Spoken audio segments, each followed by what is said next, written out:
Our world is facing unprecedented challenges.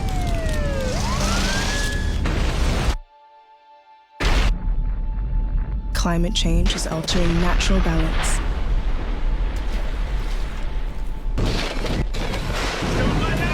And our precious wildlife is struggling to survive. We are battling a new era of conflict and violence. There's the disruptive impact from digital technologies and shifting demographics with gaping inequalities. Now, a global epidemic is reshaping our world as we know it. We are at a crossroad at a time when our world seems so divided. Our world is struggling to breathe.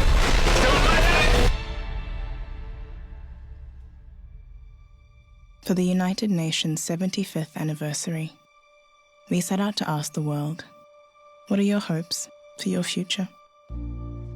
If you could choose one thing to say to the UN, to world leaders about the future, what would that be? In January 2020, the United Nations launched a global initiative to have the world's largest conversation on the future we want. Discussions have taken place in all settings, from classrooms to boardrooms, parliaments to village halls across the world, in order to reach as many people as possible. The United Nations listened, and the world spoke. Justice, equality, and freedom for all. People can really be in peace and with dignity, because our dignity was taken away from us because of our religion and because of who we are. And I hope that we are the last community who are suffering of those problems. Health is often looked at as an expense. It is not. It is an investment. We change by exchanging without losing ourselves. We have run out of excuses and we are running out of time. If we don't stop the destruction of our natural world, nothing else will matter. More than ever before, we need solidarity, hope, and the political will to see this crisis through together. From what we have heard, the world is not as divided as we thought. The global economy, healthcare, sanitation, education, and the hardest places hit are our top priorities from recovering from the pandemic. In response to COVID-19, greater international solidarity is urgently needed. The threat of climate change and destruction of our natural environment is the biggest fear for the future. We need increased efforts to reduce conflict and violence, and we aspire to further protect human rights. For optimism about our future, we need to look to our young people. The overwhelming majority of us believe global cooperation is more vital than ever. Every time we fail to find solutions to global challenges, the most vulnerable people in our societies are hit the hardest.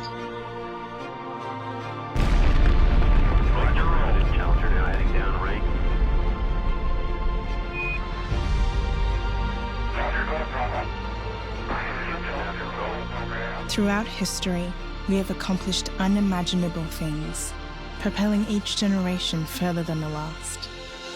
There is no limit to the amount of good we can achieve together to make this world, our world, a better place. The challenges before us are universal, and we know that these challenges demand global solutions. We have the blueprint to achieve a better and more sustainable future for all. The Sustainable Development Goals. In 2045, the United Nations 100th year, let's see the change we have implemented today that will shine a light on our children's tomorrow.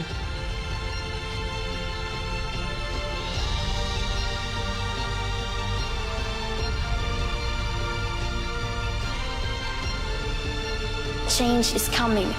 The real power belongs to the people. And I want to turn the question inside out as well. I will not ask, how dare you? Instead, I will ask, do you dare to?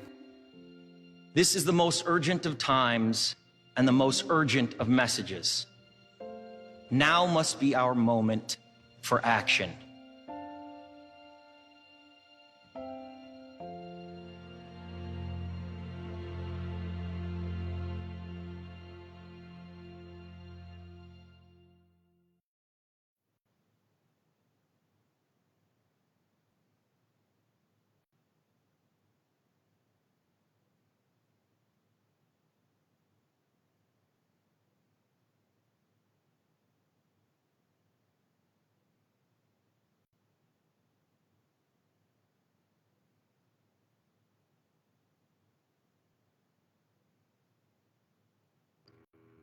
All right, a great video there, and really a great way to begin this afternoon session. Hi, welcome everybody. I'm Kejan Haynes, a journalist here based in Trinidad and Tobago, and this is a really important session. First of all, we have to congratulate the United Nations for 75 years of service to the world. This conversation, we're going to focus it on where the organization will go over the next 25 years. So first, how did we get here? So the UN, as you would have heard in the video, created this 1-minute online survey for people around the world. And they were asking, well, what are the priorities that you feel are most important to tackle now and maybe going forward? Of course, we can't ignore the fact that we're in a global pandemic. So that would have, of course, affected a lot of the answers and how it would have, how people would have responded. So it was broken down into 5 responses: access to healthcare, the climate crisis, access to safe water, access, address inequalities, and global solidarity. Now, in these surveys, the Caribbean tends to get paired in with Latin America. And so often, especially the English-speaking Caribbean, we have a completely different way of seeing the world, and that kind of is drowned out by our larger neighbors. So today's event, we're going to build on the UN75 survey update report, but we want to look at it through a Caribbean lens, Trinidad and Tobago for most people. So with us today, we have some youth advocates. They're ranging from the ages of 17 to 29. And we're also going to be joined by UN experts from the ECLAC sub-regional headquarters, the International Labour Organization's regional office in Mexico, and the UN Refugee Agency, UNHCR, in Trinidad and Tobago. So just to briefly introduce everybody, it's a big crowd. Shanice Clement, she is a second-year student of the International Relations and Communication at UE. She facilitates the workshops in the Ignite student branch of the Institute of Gender Development Studies, and she serves on the executive of UE Model Nations and Warriors for Wellness TT. Victoria Duku is a sixth form student at Naparima Girls High School. She's an alumnus of the Climate Change Leadership Academy and the winner of the 2018 Queen's Commonwealth Essay Competition. Her submission toward a common future discussed the importance of education in promoting equality. Daniel Francis, first-time author of the book The Millennial Mind. He's an entrepreneur from Trinidad and Tobago. Over the past 3 years, he's served as a personal development coach under Rebit Limited. His work targets millennials and helps them tap into their full potential. We have Jalen Mitchell. He's been a surveyor and interviewer since 2019 at the Anatole Institute of Research and Social Sciences. His undergraduate degree is in psychology. Khadija Peer is currently a research assistant at the Institute for Gender and Development Studies. She's also the Chief Administrative Assistant at the OME Events Committee. She's worked with the Family Planning Association of Trinidad and Tobago, engaging in advocacy around sexual reproductive health and rights, and that led her to become a member of the UN FPA Youth Advisory Group. And finally, on the youth panel, Georgia Citran has a bachelor's in psychology with a minor in film studies from UE, currently pursuing a career in real estate, and has plans to pursue a master's at Utrecht University in the Netherlands. And on the UN panel, we have Ana Belén Sanchez, International Labour Organization Regional Specialist for Green Jobs, Catarina Camaras, Social Affairs Officer, ECLAC Sub-Regional Headquarters for the Caribbean, Matthew Ramsarak, Senior Community-Based Protection Assistant, UNHCR Trinidad, and Crystal Gemon, UNDP Program Manager for Citizen Security. So welcome to everyone. That was a long intro. I hope I got everybody and I haven't left anyone out. So I really want to start now with what we call priority concerns, the reason why we're all here. So I want to speak to the young participants first, the youth panel, to ask, what do you make of the findings of the UN75 update report? What does that mean in a Trinidad and Tobago context? And what is your personal vision for the next 25 years of the UN? I open the floor to anybody right now.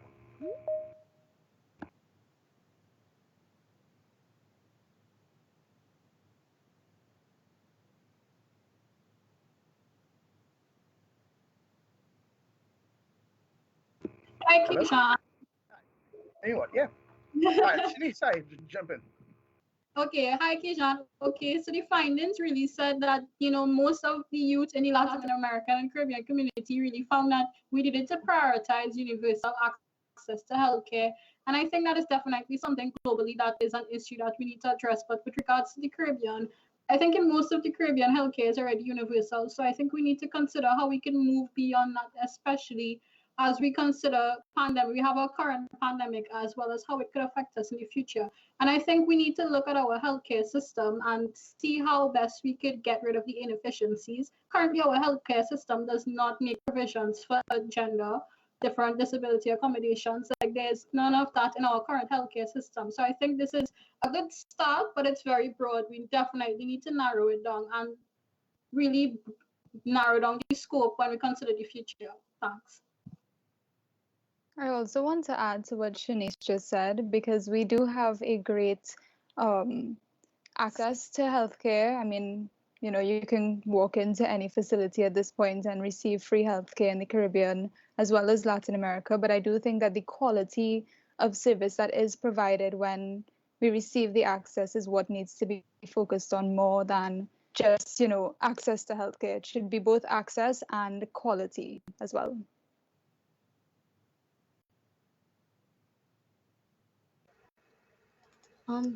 Your mic is off, Kejan. Anybody who have anything else to add? I mean, I feel like I'm wondering how much access to healthcare is thrust into the spotlight just because of the current situation. And we'll get to the pandemic, of course. But is there anything else that we feel may have risen to the top had we not been in the middle of a pandemic?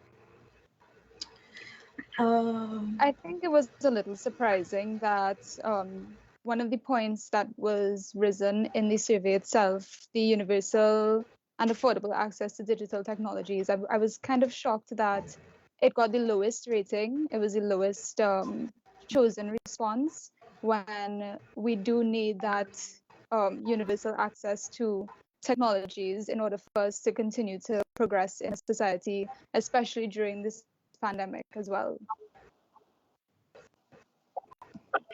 I'd really like to build off of Joshua's point. I think that, one of the reasons why it may have been one of the lowest rated things technology we currently have, because it's something that a lot of people are still getting familiar with. If we were not in the middle of a pandemic, a lot of people would have still been struggling to utilize the internet, much less the rest of digitalization that's happening. It's happening so broadly. A lot of people don't understand. I think the real issue is that we need to educate the population, but the Caribbean, on how best we can utilize the technology to advance and for people to then see how much more relevant it is in our society. Right. Anybody else want to chime in? Anyone who hasn't spoken yet? Yes, Kejan, I agree with both Georgia and Shanice in what they have said thus far. I do agree in terms of the quality healthcare, and with my field in terms of sexual reproductive health and rights, I think is also another priority area in making sure that the young persons within the Caribbean do have access to reproductive sexual health services, and it's not impeded, because presently, especially in terms of Trinidad, the age of consent is 18 years old, and therefore that kind of puts a barrier in terms of young persons accessing services who are below that age. And as much as we would like to think, yes, we don't want young people engaging sexual activity too early and so forth, we have to be realistic in terms of what is really happening on the ground. In addition to that, one of the priority areas that was discussed are better education access. In terms of present, yes, Trinidad and Tobago has a free education and so forth, but the quality of education needs to be revisited.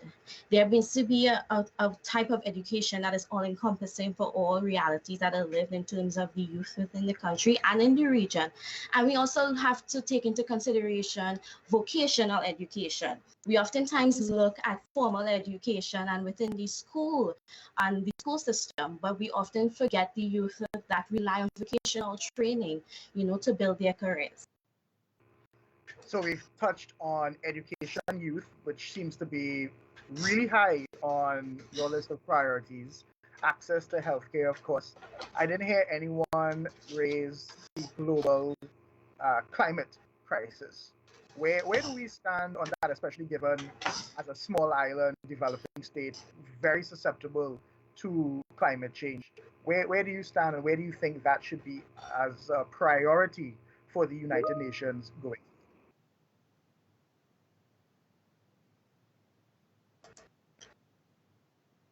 Hi, Kejan. I'd just like to chime in again. In terms of climate change, of course, it's a priority for us developing, small island developing states and for our region. Most of our economies thrive on tourism, ecotourism, and so forth. But in addition to that, when we look at climate change, we can't just look at it on the impacts of, the environment itself, but the impact on the people. Climate change is a people issue. It's not just an environmental issue, and the impacts that climate change does have effect on all fronts, in education, in healthcare, and so forth. And I would even chime in to say, with climate change, we need a more gendered approach when it comes to addressing things like mitigation and preparation and even after certain hurricanes. We have seen the devastation that it has caused in our neighbors in Dominica and the Bahamas and in Grenada and so forth. And we've seen the implications of those, natural disasters and how it has set back these countries. So we need to now move forward and look at climate change, not just as the scientific phenomenon that has just risen to priority, but also something that has impact on the socioeconomic lives of the citizens within the region. I want to chime off of what you said there, because I really do agree. I think, especially when it comes to climate change and the environment, we are kind of asleep here in Trinidad because we don't really get hit by hurricanes and these sorts of things. The worst we'll get is the bad flooding when it rains. So that from that aspect, we don't really see the need sometimes when it comes to doing some of the things that we should be doing when it comes to climate change. And I feel like that needs to start at a lower age. So it kind of starts with coming back to the education. And I know before you made the shift as well. I mean, I think that the education system we have right now, it more or less just pumps out persons who have the theory down, but the practical side is a little bit difficult. And it's not only sticking when it comes to work and their career, but it's spanning their life. Because, for instance, I went to a really good school, but there are many people who had the same level of education, did just as well as me, but they don't know how to budget, right? And it's great that you have a career and you're making money, but if you can't do a simple thing as build a budget, then it's kind of all for naught. So there are really some holes in there that we should really be filling when it comes to the education, of course, including the climate change, but then also having more understanding of life skills. And I love the person that mentioned the vocational skills, because we're falling asleep on the fact that these are things that are important. We focus so much on becoming a doctor and a lawyer and an engineer, but there's simple things that you could learn to do that will bring you the income that you need. And because we are so extreme on the either ends of the careers that you can have, we come up not realizing that there are much more options than there are. And I bring that up, especially now in COVID, where jobs are hard to come by. And I am an entrepreneur, and I had to learn how to do this by a lot of experience. I didn't really learn much of it in school. So to me, again, it's coming back to all these little aspects that really don't get a lot of focus when it comes to education that I think should get more attention. I find this really interesting because if you listen to the politicians, which I do a lot of, you find that they will boast and say that, well, Trinidad and Tobago especially has some of the best education systems in the world. We are here from, universal education from, as they say, ABC to PhD, as one of the campaign slogans was for some time. And I'm listening to you guys saying, well, yes, it's here, but it could be a lot better. And I hope that, those who are listening hear that and say that, yes, it seems to be good, but there's a bit more that we can do. If there's anybody wants to touch on anything else, we can, or we can move on to the biggest topic affecting the world right now, COVID-19 and the pandemic. Actually, I want to add one more thing before we move on. I think one of the key factors we're seeing developing here out of these issues is that we focus so much on implementing and implementing programs. We hardly consider how we can continuously maintain and develop and keep these programs relevant to what is currently happening in our society. We have universal education, but it has rarely been revisited to the point where we can analyze and see how effective it is. And I think that would really play into the digitalization role George was talking about, because in order to digitalize, you need to have data. And in order to have data, you need to continuously be researching and looking at all of the different efficiencies in the system and what could be fixed. And this is how you bridge gaps that are created by inequality. And I think that also plays a role with the climate change thing. We have been talking about climate change for the past decade. Everybody's saying, yes, we need to fix the climate, we need to fix the world, we need to fix the ozone layer. But it seems as though it's a big hypothetical issue and it's abstract and not the things that affect us on a daily basis. For example, Sahara dust. This is something, a phenomenon that, Trinidadians experience so often, and it seems so far removed from the current climate situation. Another thing we often categorize and deal with in vacuums is the economy. We always talk about the economy like it's this inanimate thing that operates in and of itself in a vacuum, when really the economy is what impacts us on a daily basis. And it's not just going to the grocery and seeing the costs of food items. The economy also plays into your human capital and how you are developing your society there and how you are continuously maintaining a certain standard. So I think going forward, my message to leaders would be, it's great that we have these programs implemented, but I think what we need to really focus on is the maintenance of these programs and continuously developing them so that they stay relevant. The same way when you train to get a certain qualification for a job, you have to continuously keep building on those qualifications to keep your skill relevant. I think that's something we definitely need to work on. Thanks. Absolutely. Just you look at when we build all of these massive structures and we want to build a stadium, but nobody maintains it. You have to keep up and you have to keep monitoring what is happening and tweak here and there. I really love that point. So let's, of course, move on to the topic of COVID-19. We cannot ignore it. It's why so many of these answers were geared toward public health. So I want to ask everyone, how have your priorities been affected by the pandemic? So how would your expectations of maybe not just your lives, but the UN and everybody, how would that have changed from at the start of this year to where we are now almost in November?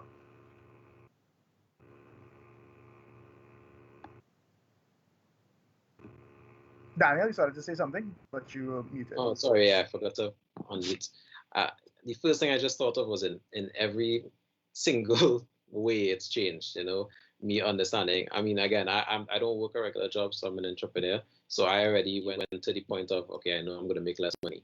I know I'll have less access to persons. I know that, well, there's a lot of things I don't know that I don't know because it escalated so quickly, right? And it really more or less kind of the not knowing put a lot of fear and quickly trying to figure out what are the things I have access to that could assist me with this, right? And I mean, specifically with an entrepreneur, that's always like capital, resources that maybe might help me stay afloat, or just even access to new persons, right? And it was just very difficult dealing with all of it at once, and especially when you see the market of persons who may have lost their job, who are looking for work and who don't exactly know what to do. I realized that there was a greater strain on the mental health side of things.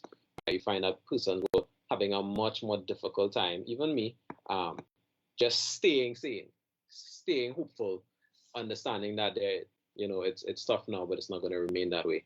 And it just kind of brought up the real importance of having the access to these different mental health resources. And what do we even have in Trinidad that is well known? Because when I asked the question, I couldn't really find too many.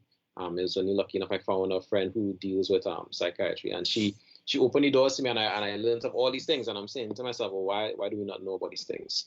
So it kind of shed a light on the need for a brighter spotlight on topics and resources when it comes to mental health.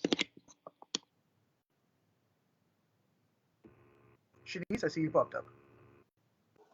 Hi, okay, yeah, I'll add to that. I would say that, mental health has definitely been a factor, especially when we look at it from a gendered perspective. We've seen, how mental health would have disproportionately affected men versus women in Trinidad and Tobago. We've seen increases in domestic violence. We've seen increases in a lot of different social phenomena, and we are still trying to get to the core issues of this. We're still trying to understand these complex issues and, to finally get to a point where we could find some solution. But I think the biggest change for me at the beginning of the year versus now, especially in regards to the United Nations, is the shift from individualistic or nationalistic needs. I think this is a time where we really need to work together. This is where we really need to be building cooperation, and we need to take selfish gains out of the equation, because this pandemic, if it was one thing, it really taught us how we have to take accountability and be responsible for ourselves for the sake of others. For example, with social distancing, a simple thing like wearing your mask, keeping up with your hygiene, these were all these seemingly basic stuff that we took for granted, and we had a very shocking reminder at the beginning of the year, because to date, almost 100 people, if not more than 100 people, have lost their lives in Trinidad and Tobago because of this virus. So I think the biggest thing would have been cooperation, both on an individual level as well as an international level. I think where the United Nations is concerned, especially the Caribbean region, CARICOM, we definitely need to be working way closer with our neighbors.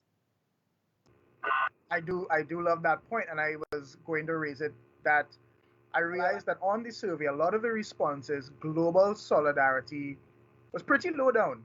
And when you looked at the state of this pandemic and how it's affected the world, I was kind of hoping it would be a little bit higher up. But do you feel, and you forgive me if I'm putting words in your mouth, but do you feel that maybe as a small island developing state like Trinidad or a small region like the Caribbean, that maybe we don't have as much of a say when it comes to, let's say, global solidarity or global issues? And I feel like that's the reason why we're here, to elevate our voice a little bit more in the world stage. I actually don't think it comes down to power. Of course, power is something that plays a role in how these things operate. We understand that larger countries with more capital, etc., would have more of a say. But I think one thing that could never be taken away from us is leading by example. You don't need to tell somebody what to do. You do what you want them to do, and they would reflect that. They would follow those actions.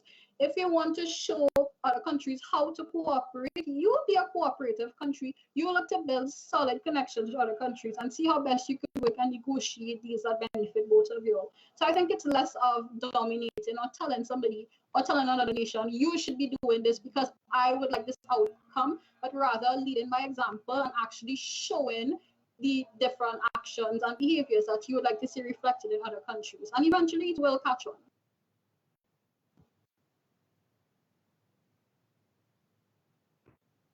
Anybody else have anything to add?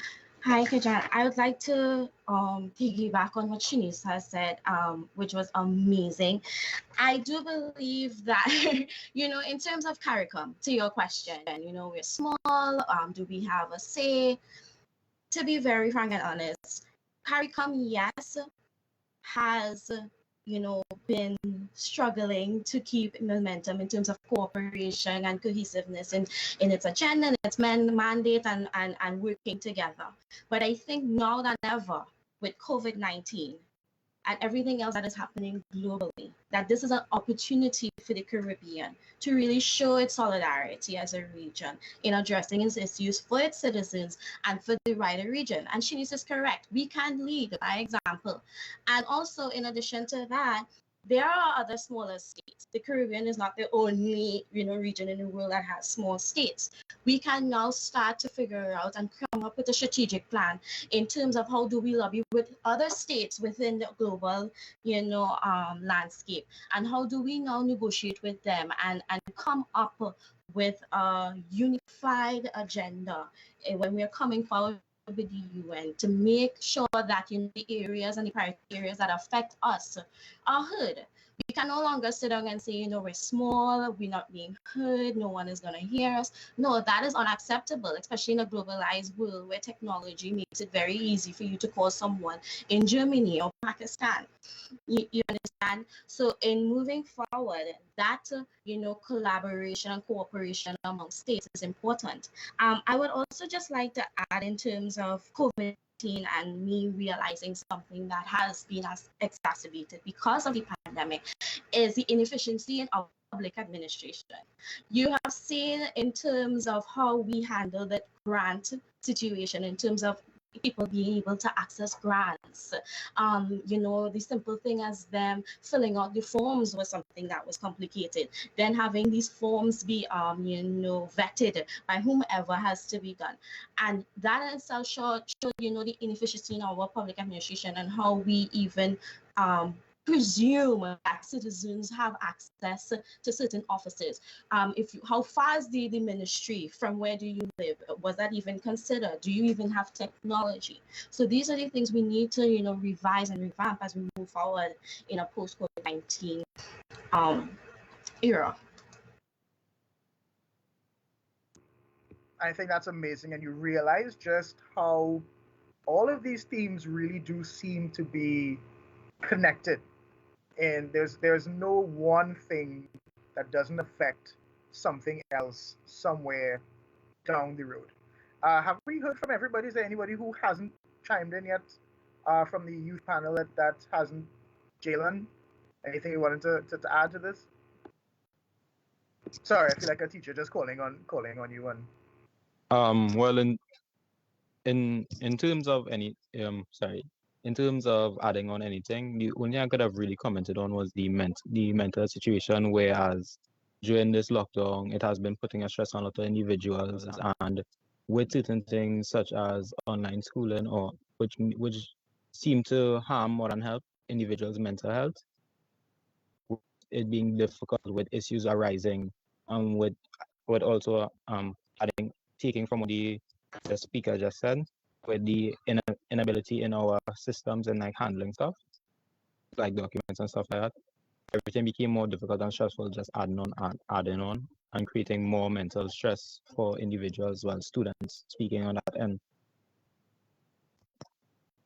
And you'll forgive me, I forgot to let me bring in the conversation Samuel Negrin. He's always been an ambitious young man, constantly performing. He was selected to represent the refugees at the Model UN in 2019. An avid sports enthusiast, particularly in Taekwondo. He challenges himself to create a weekly program on synergy, so intermedia, and he speaks Spanish as well. So Samuel, welcome to the conversation today. I hope he's here. Yes. Hi, good day. I'm not sure if you guys see me. Sorry for being here late a little bit. But yeah, I have been hearing everybody talking. I really appreciate your topics. What's happening with me particularly is that I could probably represent the Venezuelan migrants in Trinidad and Tobago, because I am one of them. You know, I am a migrant. I have been here in Trinidad and Tobago for the past 5 years, and something that it have been kind of, I would say, affecting me for the COVID-19 situation that is happening globally is the job opportunities. You know, is for me, I was working on Synergy TV, national TV, but just because of my program, it was, you know, that type of program where I needed to do interviews and met close to the person, and you know, we were sharing the mic. Just because the COVID was actually restricting that, that's actually what affected me the most, right? So right now I am not longer working with Synergy TV, but that doesn't stop me. But I don't want to put just my case up front. I want to talk about all of those Venezuelans who are, you know, every day struggling to get money, to get a piece of bread for their home, and actually also for the people who is in Venezuela. They need to, you know, work the hardest, the twice of hardest, to actually have a piece of bread for themselves and then a piece of bread to send to Venezuela. So that's something I have been thinking out loud a lot of times during this year, this amazing year. But the thing is that I find the way to move forward is by introducing new ways, new technology, new jobs, opportunities that the people will be kind of attacking the COVID-19, and that way we will move forward to actually kill the virus and helping monetarily the refugees around the world. You know.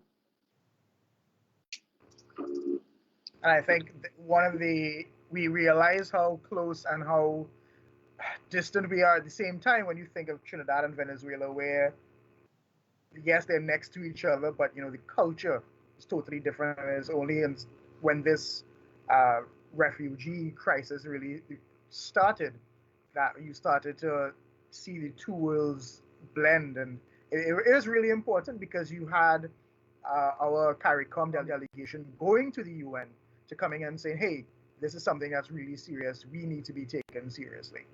And so that will bring us to our next topic for the next few minutes. I really want to know, so the UN is mandated to coordinate and support member states in an effort to address their future development priorities. Okay, so I'm going to ask the panel, how can the United Nations advance these priorities? And to bring it down even further, how does the work of the UN in Trinidad and Tobago support the achievement of the future that we want? It's a bit tough one. I might give you all a second to think about it if you haven't already. So, how can the UN help advance our priorities and the future that we want here in Trinidad and Tobago, and dare I say, the wider Caribbean?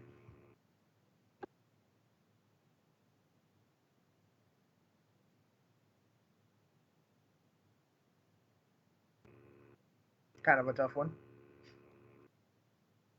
I think it would start. I think it would start with the education that we've been talking about, educating not only younger people but even the older heads, people who have the power to do and create bigger changes.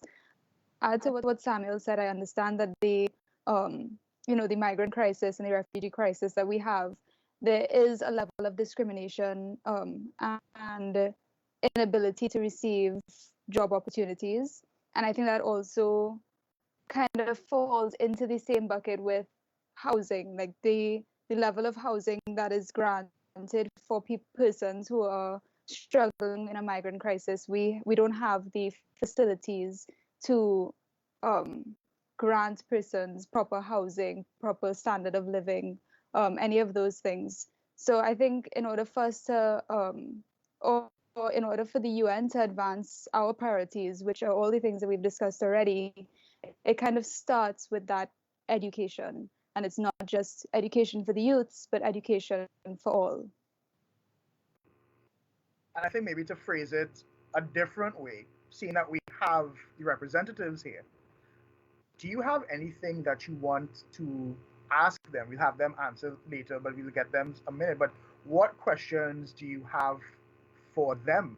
What is it that you think, as they're here and you want to speak to them, what do you want to ask them about maybe what they can contribute, or how they see the country and the region?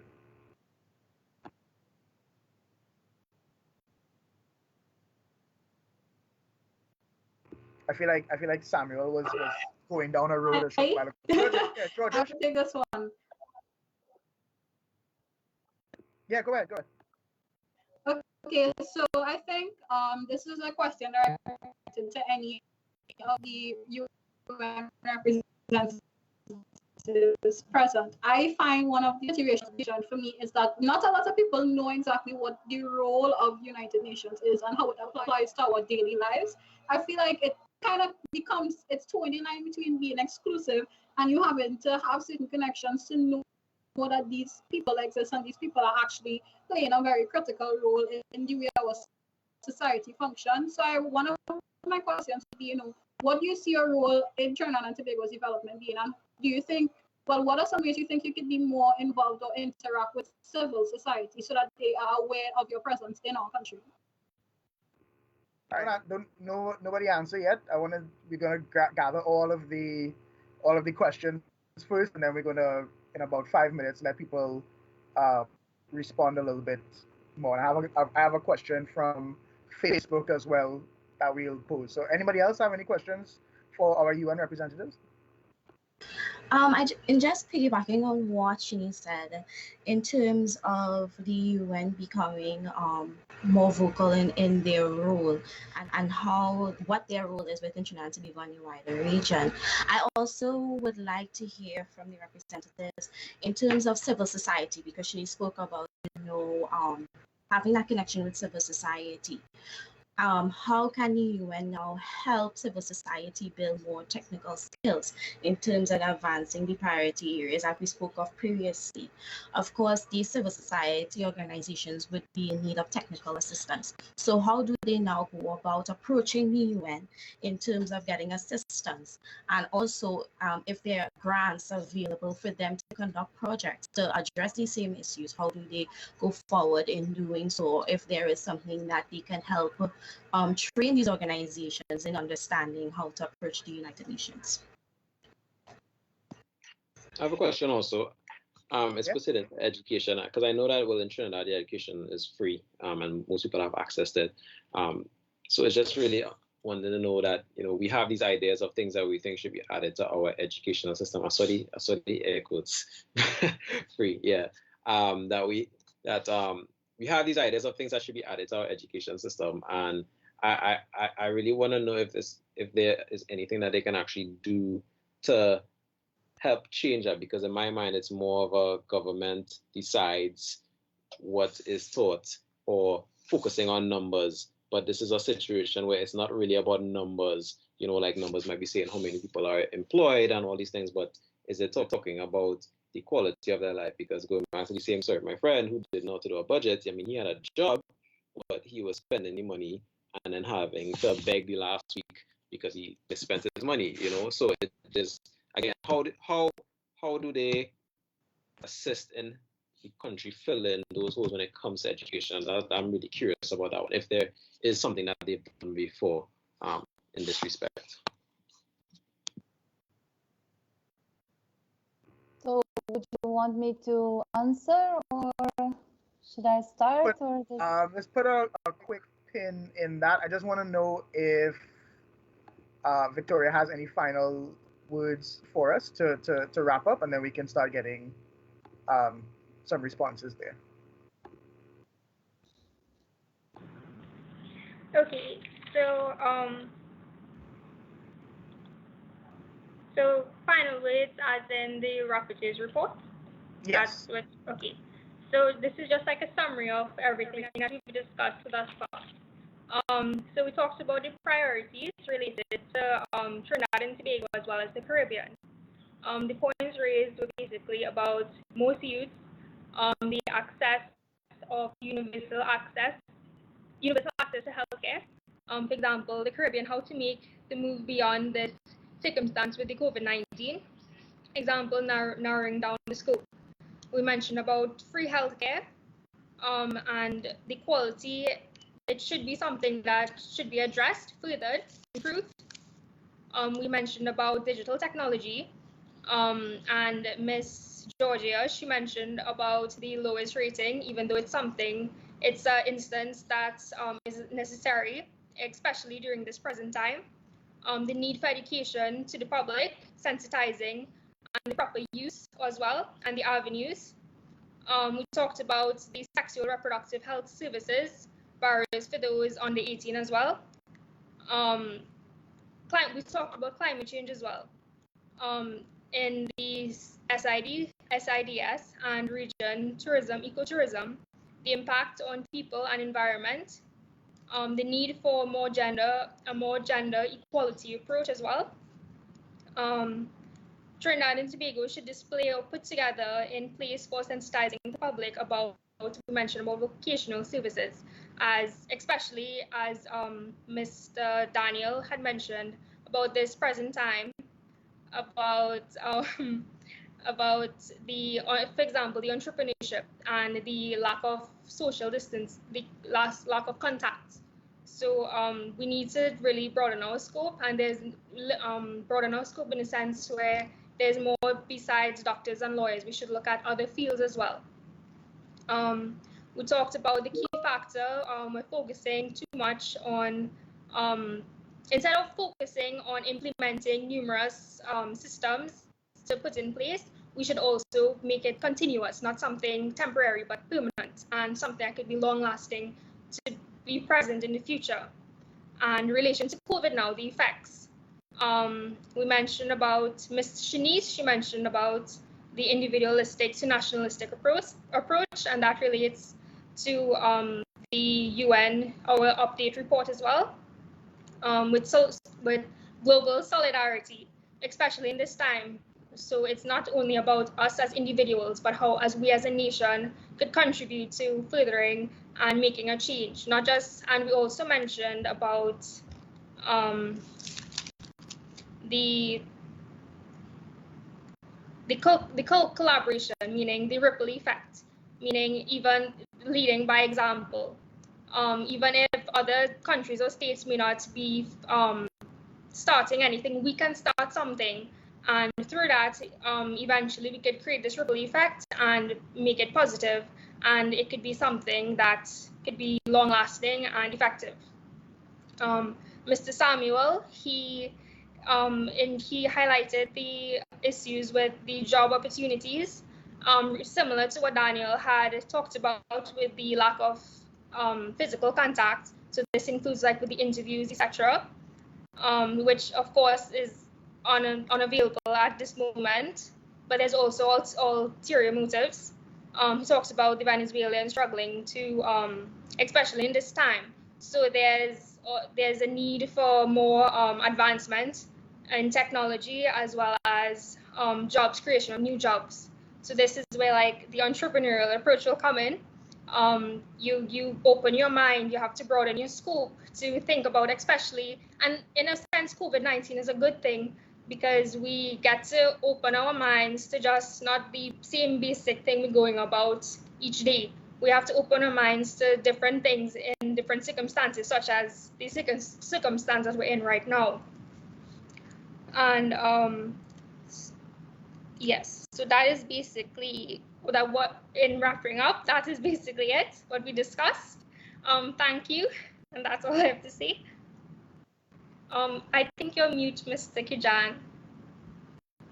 I swear, I think you're on mute is the national slogan for 2020.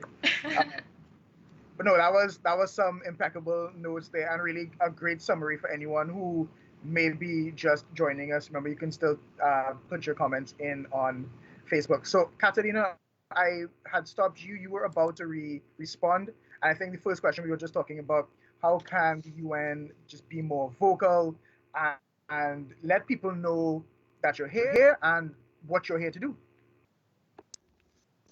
Well, first of all, thank you all very much. It's been really exciting to hear you, and we are learning so much from all of you. I would say this is one of the biggest things that the UN can do, is really to listen more attentively to what the community, to what the different stakeholders are telling us, and then with that basis to build on.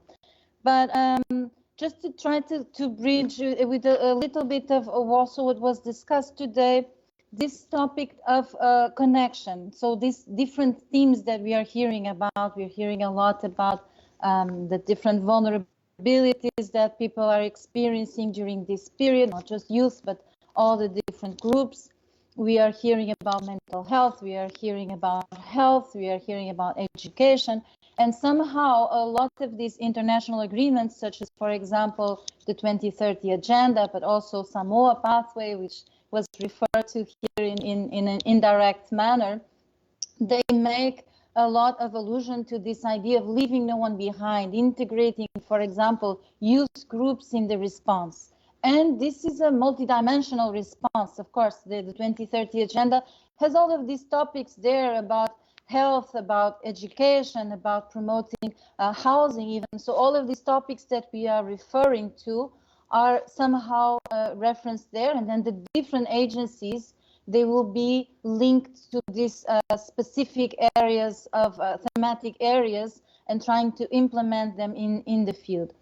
So one of the issues is how to move from this idealistic agenda, and in the Caribbean we know that this is a difficulty, how to move from there to action, right? We have this, now we call it the decade of action until 2030. How do we move from all of these beautiful agreements into a practical change in people's life, into a transformative change? And that's where somehow we have some challenges here, particularly in the Caribbean. I know this is always coming up as a question. Is the theoretical frameworks are there, but then there's a challenge in making things happen, right? So how do we move from this conversation to practice? So perhaps I can reference a little bit, for example, the agency where I work, UN75.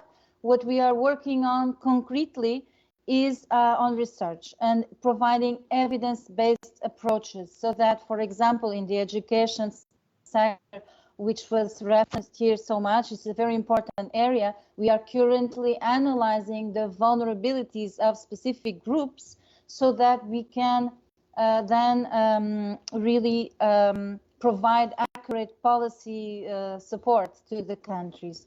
What are the vulnerabilities in access to education?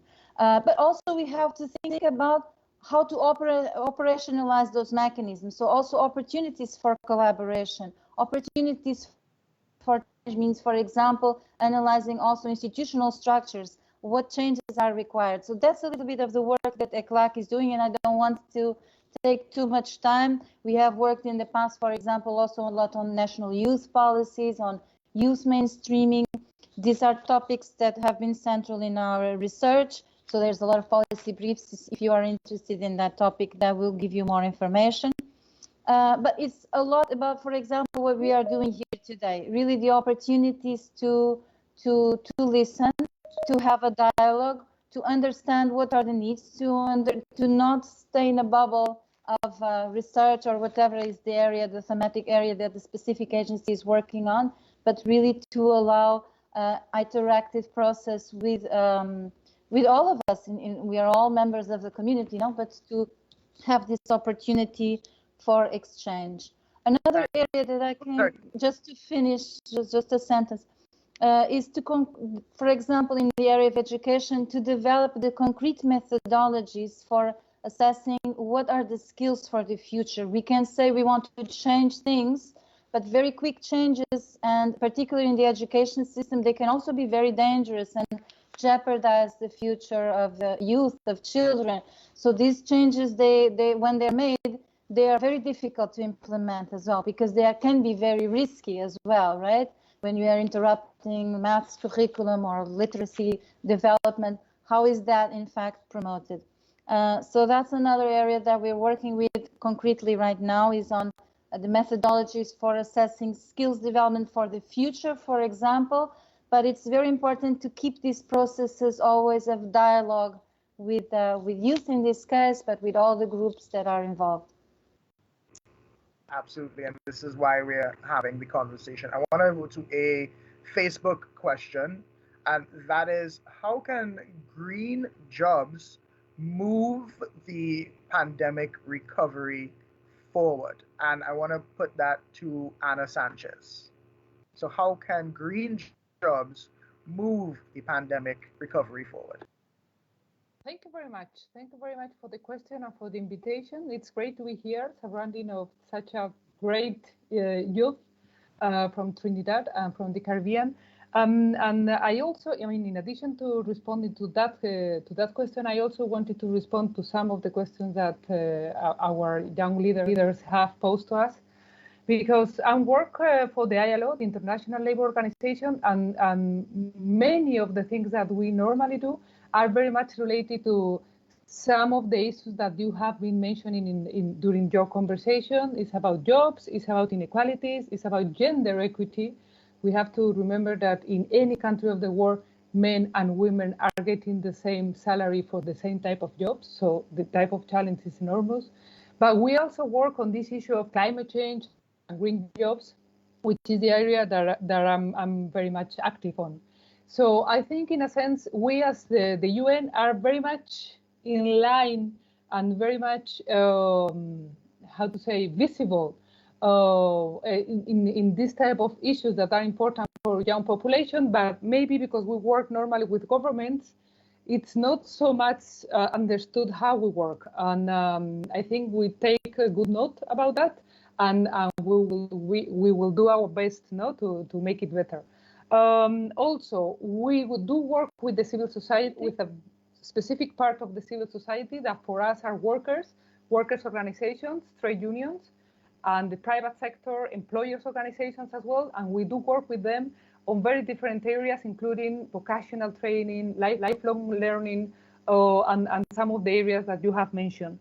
So in relation to green jobs, it is very interesting, because something that we have seen at the ILO and in our research with others, like the Inter-American Development Banks, is that by doing things better in terms of climate change, reducing greenhouse gas emission, going cleaner in terms for energy, having a better public transport, more organic food, and more diets based on vegetables, and things like that, we can create new jobs. How many? 15 million in the whole region, in the Latin America and the Caribbean. So there is this very important opportunity that it's there, and we can make it real. How we can make it real? We need to work on the skills, because we know that the lack of skills to create green jobs now are acting as a bottleneck. So we need to work quite a lot on that. But we also need to work on something that one of our panelists have mentioned: entrepreneurship. We need more people wanting to do things, wanting to go for business in these areas that I have mentioned. So it's about creating different buildings that are better, recycling our material, going circular, and things like that. But we also need to make sure that all those jobs that I have mentioned are good jobs. So we need to make sure that our formal jobs that have access to pension, to health system, that have good salaries, that have the same access for women and men. And let me finish my talk here by highlighting something that it's very impressive. In those research that we have done, we have identified that there is a very important gender gap in terms of access to green jobs. So by 2030, in 10 years' time, we have assessed that 80% of those green jobs that could be created will be benefited just for men, and women will only have access to 20% of them. And this is why is that? Is because it responds to a business as usual type of a scenario where men are overrepresented in technical areas, scientific areas, and this type of thing. So we need to work quite a lot on that in order to reduce the gender gap, not only in the present, but in the future. And we need to do it together. So very happy to be here and talk to this super nice new generation of new leaders. Thanks. Amazing wrap there. I just want to throw one more question out. So how can Trinbagonians and Venezuelans and any other migrants that may be here or throughout the region really work together in this pandemic? And how does the UN's programs or thought process help push that forward in this time of, we're still in it, but we're already looking toward recovery and growth and moving on? So how can all of the migrants here work together to move forward post pandemic? Anybody on the Matthew, you want to take it? You want to take that one? Yes, good afternoon to everybody, and thank you so much to our fantastic youth leaders for your wonderful and insightful comments. The future bodes well for Trinidad and Tobago with folks like yourself involved in our plans. So I think a lot of the important points were actually raised already, and I'll just kind of reiterate some of them. Solidarity was raised on a number of occasions, and I think it's really important to understand that we all share an experience as human beings. So even though we may come from different parts of the world, we come from different cultures, there's so many things, so many different aspects of different populations that are so similar. And I think discussions like this are very, very important and key and integral to bridging the gap that exists between persons of different nationalities, particularly with regards to this notion of not leaving people behind. I think to not leave someone behind means that you have to understand their story. You have to be empathetic to the situation and to their lived experience, and you have to together build programs and procedures and build an environment which is conducive to everyone's benefit, not just to certain groups in society. The United Nations and Trinidad and Tobago, the various United Nations agencies that are here, one of our main strategies is exactly that. So as Katharina would have said earlier, having discussions, having dialogues, not only with locals, but also with migrants, with non-nationals, with refugees and asylum seekers, trying to better understand what are the things that really do motivate them, what are the fears that they have, and trying to find commonalities, common areas in those shared experiences and those shared ideas. And so the United Nations, we do promote programs that are based in the community that in all instances involve actors at all levels of society. So obviously bringing together government actors, international actors with civil society actors, with youth, with refugees, with workers, with chambers of commerce, with all these different groups and individuals which have a stake in our future. So the United Nations, I think, and just coming back to one of the questions that was posed a bit earlier, what specifically can the United Nations role be in achieving the SDGs?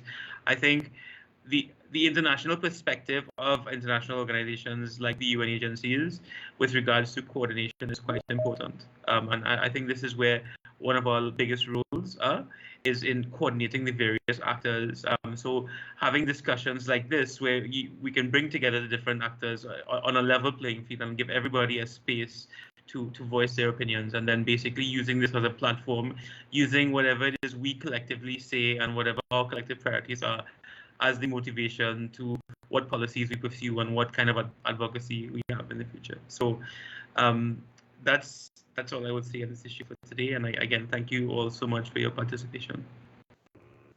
Amazing point there. I just want to throw out probably the last question. And it's something that I noticed and bothered me when I was looking at COVID-19 reporting, in that the way we were lumped, we as in the Caribbean, English-speaking Caribbean especially, were lumped into Latin America. You started seeing headlines on CNN.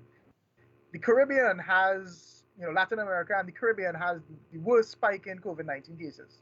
And this was at a time where Trinidad and Tobago was doing quite well.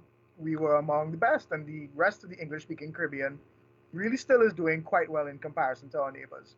So the question is, are there any plans when we're making these sort of studies to maybe distinguish between Latin America and the Caribbean, at least with a footnote to say, okay, well, this is not just one giant sector of the world with so many different views and viewpoints that we're all putting together in one category. That's just my question. If anybody who can take that.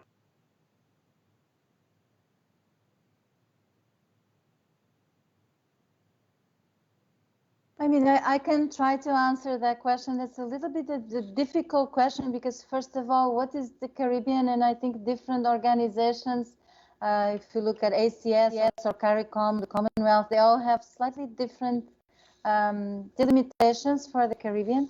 But for example, the Sub-Regional Commission here in the Caribbean, we are actually, that's the basis of our existence, right? Is to somehow analyze the sub-regional dimensions and differentiate it from the overall Latin American Caribbean. So the Economic Commission for Latin America and the Caribbean has the sub-regional headquarters. I'm based here in Trinidad and Tobago to precisely work on the specificities of the 30 Caribbean countries that we work with.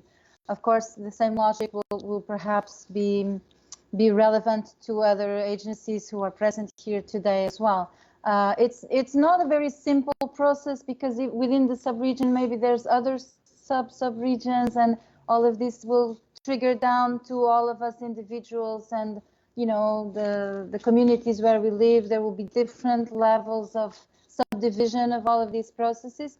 But as much as possible, I think the UN is making a big effort to differentiate and work with different architectures that compose the regional dimensions. We appreciate that. I think it's important, as someone mentioned, just to be seen and to be heard.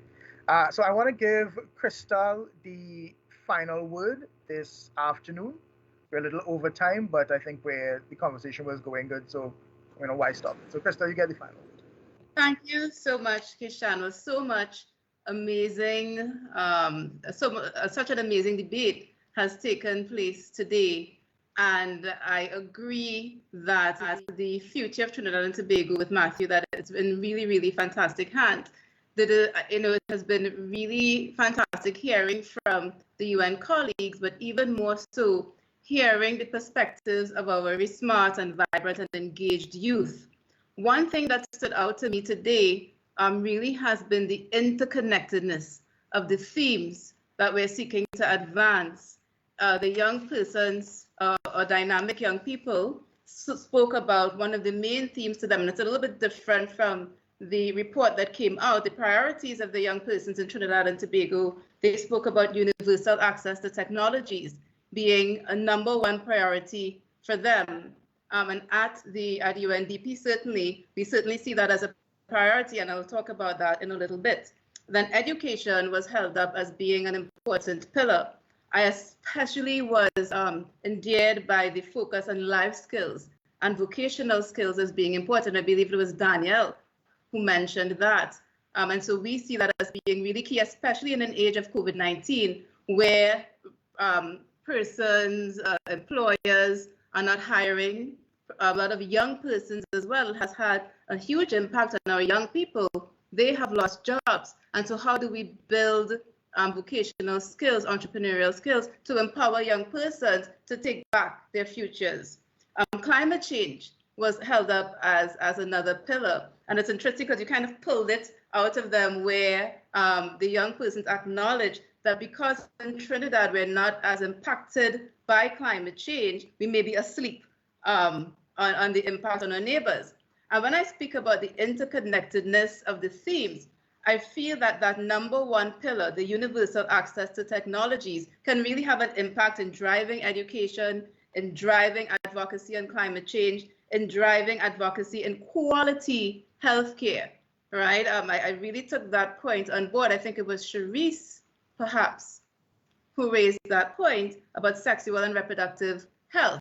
And that's an important area. So no matter what agency of the UN that you work with, whether it's the UNDP or UN Women or UNFPA, these core thematic areas really drive the work.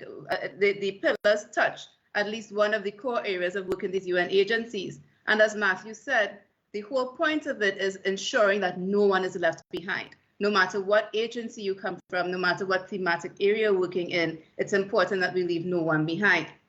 So I'm really, in terms of the technologies, I'm happy to report to the young persons that Trinidad and Tobago, UNDP, will be getting its own accelerator lab.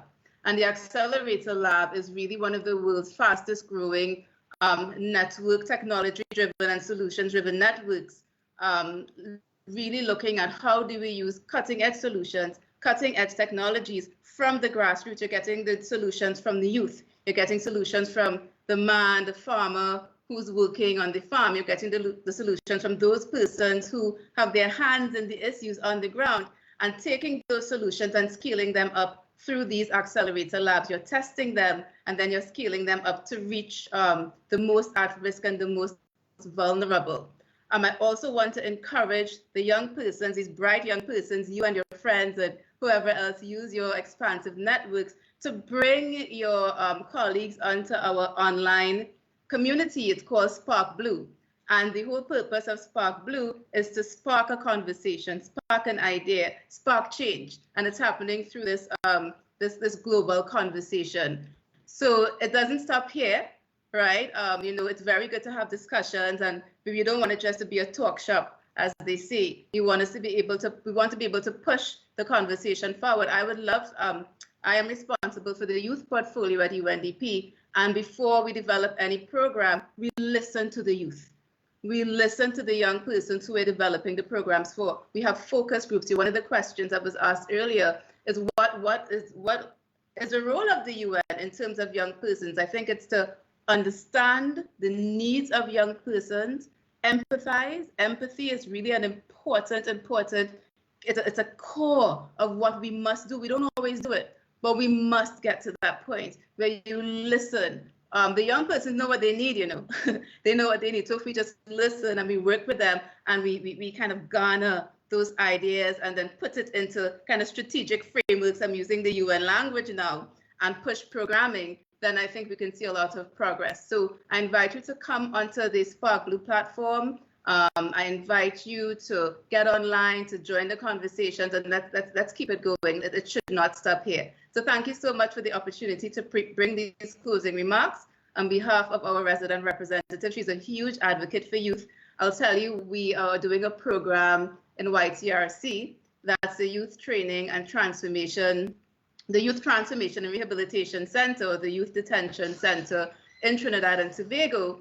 And one of the first things that she did when she joined UNDP was she came and she did yoga with the residents of YTRC. So she's a huge advocate for youth, and she really, you know, sends her regards and gives apologies for not being able to be here today. So thank you so much for the opportunity to bring closing remarks, and thank you for very engaging, vibrant discussion.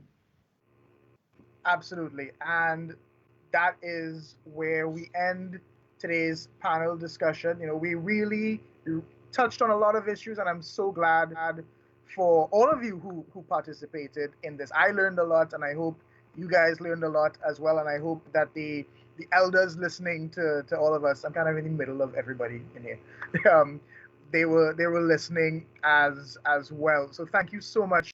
Congratulations again to the United Nations, 75 years, no small achievement, and a lot of work still to be done as we move forward to the next 25 years. So thank you so much for everybody who's joining us on Facebook, and we'll see you at the next.